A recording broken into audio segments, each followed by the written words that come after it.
Welcome to our prayer service for Ash Wednesday. Welcome in the name of Christ, who calls all to him and who turns no one away. On this day when we begin the solemn season of Lent, contemplation and reflection, we are glad that you are here with us. We hope this time will be a blessing to you. Come, let us worship.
Hear the scripture from the prophet Isaiah, chapter 58, beginning at the first verse.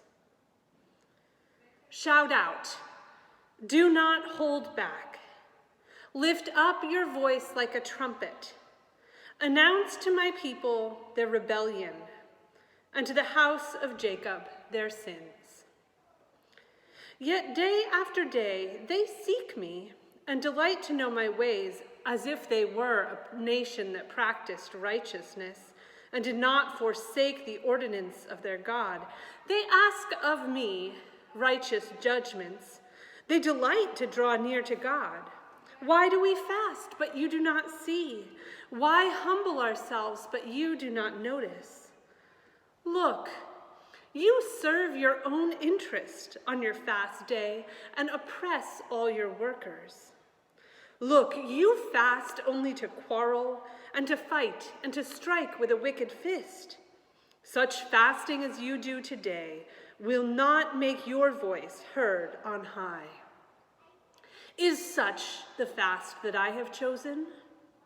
A day to humble oneself? Is it to bow down the head like a bulrush and to lie in sackcloth and ashes? Will you call this a fast? A day acceptable to the Lord? Is not this the fast I choose? To loose the bonds of injustice, to undo the thongs of the yoke, to let the oppressed go free and break every chain? Is it not to share your bread with the hungry and bring the homeless poor into your house? when you see the naked, to cover them, and not to hide yourself from your own kin. Then your light shall break forth like the dawn, and your healing shall spring up quickly. Your vindicator shall go before you. The glory of the Lord shall be your rear guard. Then you shall call, and the Lord will answer. You shall cry for help, and she will say, "Here I am." If you remove the yoke from among you, the pointing of the finger, the speaking of evil, if you offer your food to the hungry and satisfy the needs of the afflicted, then your light shall rise in the darkness, and your gloom be like the noonday. The Lord will guide you continually and satisfy your needs in parched places and make your bones strong. You shall be like a watered garden, like a spring of water whose waters never fail. Your ancient ruins shall be rebuilt. You shall raise up the foundations of many generations. You shall be called the repairer of the breach, the restorer of streets to live in. If you refrain from trampling the Sabbath, from pursuing your own interests on my holy day, if you call the Sabbath a delight and the day of the Lord honorable, if you honor it, not going your own ways, serving your own interests, or pursuing your own affairs, then you shall take delight in the Lord. And I will make you ride upon the heights of the earth. I will feed you with the heritage of your ancestor Jacob, for the mouth of the Lord has spoken.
Lent is a season of contemplation.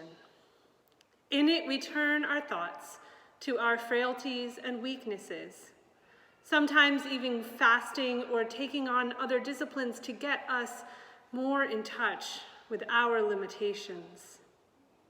We are all fragile, mortal beings, created from the dust of the earth, and to the earth we will all return.